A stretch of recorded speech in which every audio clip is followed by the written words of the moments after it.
Elle s'appelle Évangéline, une jeune et pauvre demoiselle.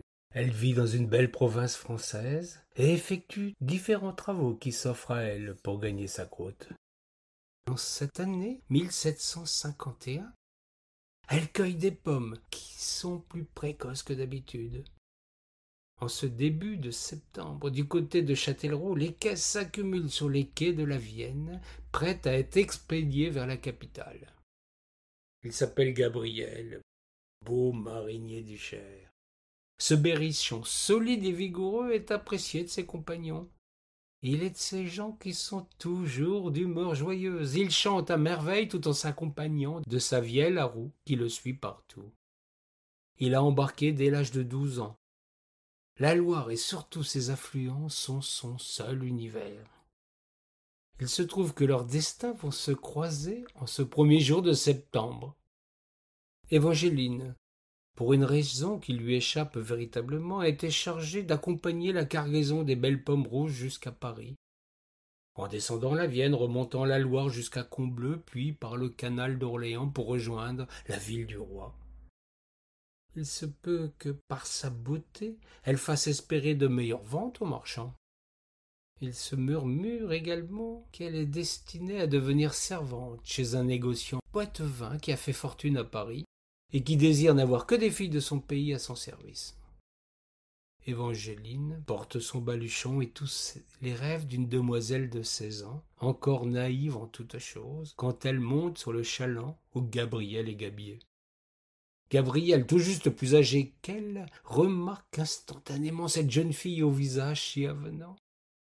Il a pourtant tant à faire sur le bateau qu'il se garde bien de s'approcher de ses jupons. Il craint les colères du capitaine, homme irascible et d'humeur massacrante. Il n'est pas question de clabauder innocemment sur le Saint-Nicolas des Verdiaux.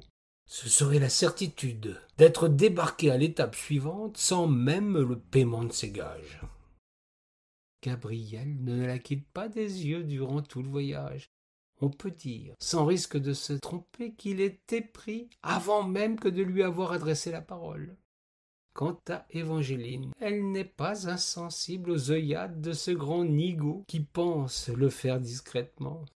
Mais l'époque n'est ni à la romance ni à la ritournelle. Gabriel est à l'ouvrage tandis qu'Évangéline, future domestique, va se vouer totalement au service de maîtres parisiens une fois les pommes vendues sur les quais de Seine. Tout bascule pour eux le 13 septembre 1751. La route jusqu'alors pour leur bateau fut particulièrement favorable. La Loire était à flot et le vent de Galarne avait permis une remonte rapide jusqu'à Combleu, puis le trajet sur le canal se fit aisément. C'est donc ce jour-là que le Saint-Nicolas des Verdiaux arrive au terme de son voyage, précisément le jour de la naissance de Louis-Joseph Xavier, fils du dauphin Louis de France. Pour célébrer la naissance du fils aîné du dauphin Louis-Ferdinand, le roi Louis XV décrète 3 jours de chômage et de festivités. Il n'est pas question de décharger la cargaison, ni même de rester au travail. Gabriel et Évangéline se mêlent à la liesse populaire dans cette grande ville qu'ils découvrent tous deux dans un contexte de grande agitation. C'est lors de la 2e journée de fête pour eux, passée en ripailles et beuveries pour la population cosmopolite de Paris, que tout bascule pour les 2 jeunes gens. Gabriel est sollicité par un tavernier qui remarque sa vie à la roue. Pour quelques morceaux de musique, il aura table ouverte chez ce curieux personnage. Évangéline, on peut se demander pourquoi, l'a suivi dans cette aventure. À la tombée de la nuit, la taverne finit par se vider.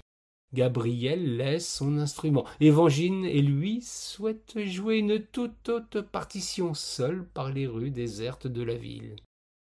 Ils échangent quelques mots et encore d'autres petites choses qui ne nous regardent pas. Gabriel, pour la première fois, s'autorise à prendre la jeune fille par la taille, ce qui est nullement pour déplaire à une demoiselle consentante, est-il besoin de le préciser. Ils en sont aux prémices d'une belle histoire quand des soldats du roi surgissent et que leurs existences basculent. Immédiatement, les gendarmes les encerclent, leur demandent leurs adresses. Ils n'en ont pas, puisqu'ils dorment sur un bateau. L'angoisse de la situation, tout autant que l'émotion qu'ils viennent de vivre, leur ôte toute répartie. Ils n'évoquent même pas ce bateau qui fait escale à Paris. C'est là, terrible maladresse, c'est le début d'une aventure qui va les submerger. Louis XV a décrété de marier 680 couples ce soir-là, afin d'aller peupler le Nouveau Monde. De force, au gré des arrestations pour vagabondage, crapulerie ou bien prostitution, les couples se forment au hasard pour être conduits devant un prêtre, mariant à la chaîne plus qu'à l'alliance.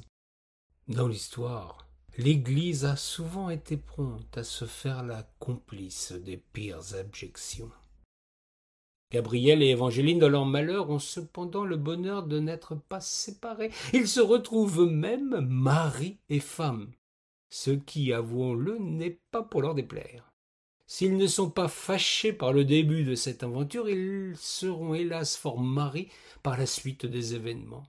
Le bruit circule déjà parmi les raflés qu'une longue traversée leur est promise en guise de voyage de noces.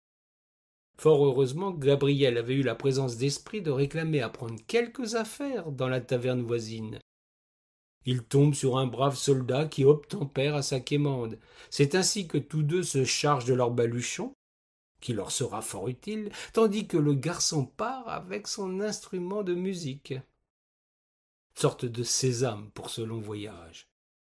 C'est ce petit détail anodin qui leur épargnera des conditions plus effroyables encore que celles que connaîtront leurs compagnons d'infortune. Enfin, après une épouvantable traversée en décembre 1751, ils débarquent sur les côtes de la Nouvelle-Écosse et s'installent à Grand-Pré, un petit village de 1300 âmes où ils ont tout loisir de s'aimer dans l'inconfort de ce qui leur fait usage d'habitation. Durant le long voyage, ils ont eu tout loisir de mieux se connaître, de s'apprécier, et de confirmer que les premiers émois n'étaient pas vains. Ils résistent à l'épreuve, soutenus qu'ils sont par la force de leur amour. Pour eux, pourtant, la vie n'est pas facile. D'autant plus que s'installe la mauvaise saison, un hiver bien plus rigoureux que ceux du Berry et du Poitou. Évangeline et Gabriel profitent de la solidarité des colons, installés avant eux. Tous ne sont pas arrivés ici sous la contrainte. Il y a parmi la petite communauté des descendants des premiers pionniers de l'année 1682, des embarqués malgré eux, et des aventuriers au long cours. Une communauté hétéroclite, certes, mais forte d'une volonté farouche de se tenir les coudes. La vie n'est pas très douce longtemps. Moins de 4 ans se sont écoulés pour eux. Ils se sont bâtis une cabane, se sont mis aux travaux de la terre, ont établi des liens avec d'autres familles. Seule l'absence d'une naissance trouble un peu leur bonheur. Mais qu'importe. Ils s'aiment toujours autant. Depuis quelque temps, des faits curieux se produisent. Le 4 août 1755, le curé de la paroisse, l'abbé Chauvreux, est fait prisonnier par le nouveau gouverneur britannique. Des délégués de Grand-Pré sont partis réclamer sa libération. On ne les a pas revus non plus. Pour l'heure, il y a les moissons à faire et le blé à rentrer. Tous se mettent au travail pour préserver l'essentiel avant que de se déterminer à agir. Le 20 août, alors que les travaux agricoles sont effectués, l'armée anglaise investit le village. Le lendemain, les soldats installent des palissades. Le 22 août, 313 soldats transforment l'église en dépôt d'armes. Évangeline et Gabriel sont inquiets. D'autres uniformes viennent une fois encore se mettre en travers de leur route. Le 1er septembre, des bateaux viennent mouiller dans la baie. Gabriel, qui a l'œil du spécialiste, s'étonne qu'ils soient vides de toute marchandise. Pour qui sont ces mystérieuses embarcations portant la maudite bannière anglaise? C'est le 4 septembre au matin que les 418 hommes du village sont réunis et emprisonnés dans l'église.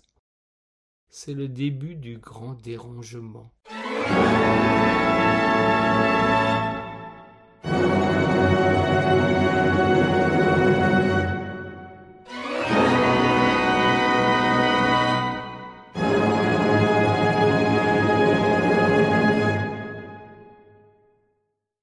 les hommes, les femmes et les enfants sont embarqués de force selon le bon vouloir des autorités pour être dispersés sur les côtes américaines. Il faut en finir avec ce peuplement francophone. Parmi les hommes, certains, dont Gabriel, font grand tapage. Ils sont mis à l'écart.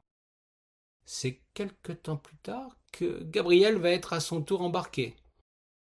Il ne sait rien du sort de son épouse, pas plus que ses autres compagnons ne savent ce que sont devenus les leurs.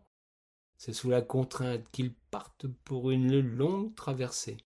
Ils sont 1226 à être envoyés en Angleterre. Gabriel fait partie des 340 fortes têtes qu'il convient de mater en les débarquant sur les terribles pontons de Southampton. Lui ne peut se résoudre à la captivité. Il finit par s'évader et regagne, grâce à la complicité de marins de rencontre, la France. Nous sommes en 1760, 4 années se sont écoulées.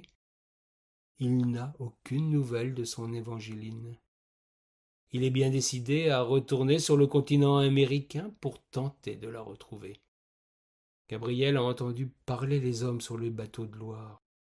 Il sait que des frégates partent de Nantes pour un mystérieux voyage entre l'Afrique et l'Amérique. Il sait bien aussi qu'il se murmure des horreurs sur ces voyages, mais c'est là sa seule chance pour s'offrir la traversée.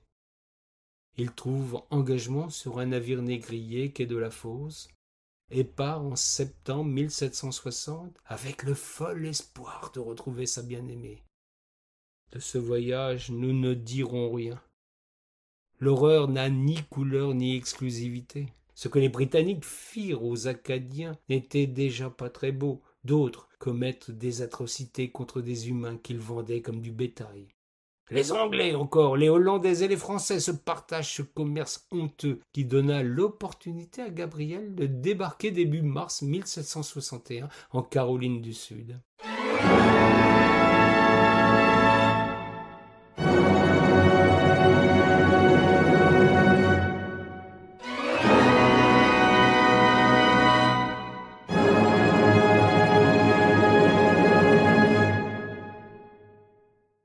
C'est précisément dans cet état du sud de l'Amérique qu'Évangéline a été installée de force, en compagnie de 1100 autres compagnes de misère.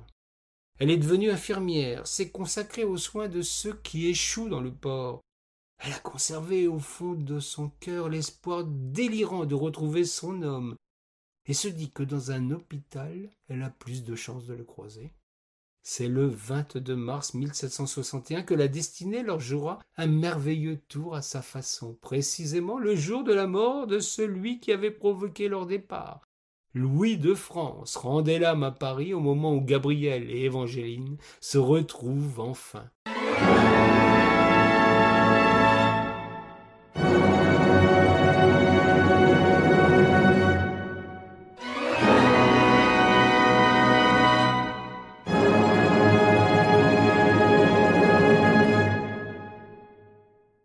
Il est inutile de nous attarder sur leur joie, leur bonheur et les circonstances qui prévalent à ce miracle.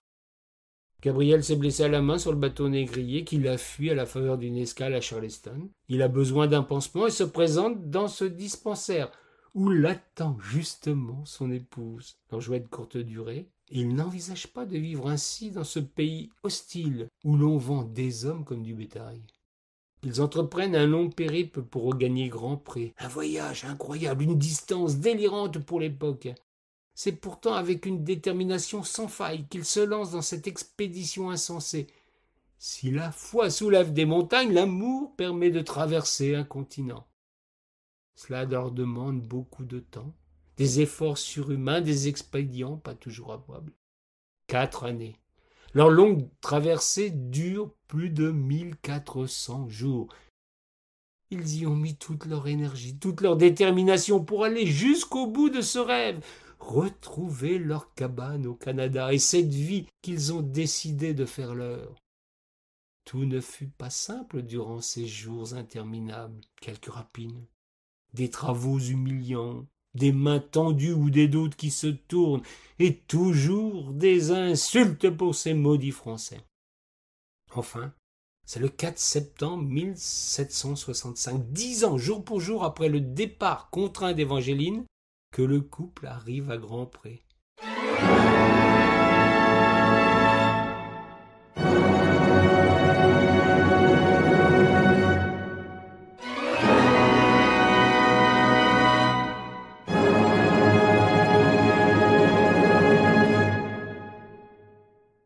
sont au bout du calvaire. Ils ont réussi l'impossible, ils ont surmonté les épreuves et vaincu l'adversité.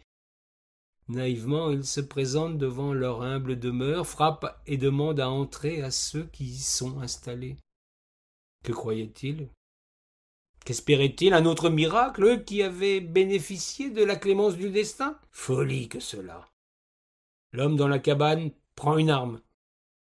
Il a compris que face à lui se présentent des maudits francophones, ceux-là même qui ont été chassés comme des chiens. Il tire. Gabriel n'est plus qu'un animal traqué qui reçoit une balle dans le ventre. Un sourire aux lèvres, Gabriel meurt dans les bras de son aimé. Il trépasse, certes, mais en cette terre qu'il a choisie pour sienne, auprès de celle qu'il aime. Évangeline, la petite Poitevine, devient le symbole des Acadiens. Peut-être ai-je pris quelque liberté avec la vérité, mais c'est en hommage à nos lointains cousins que je vous ai conté cette histoire.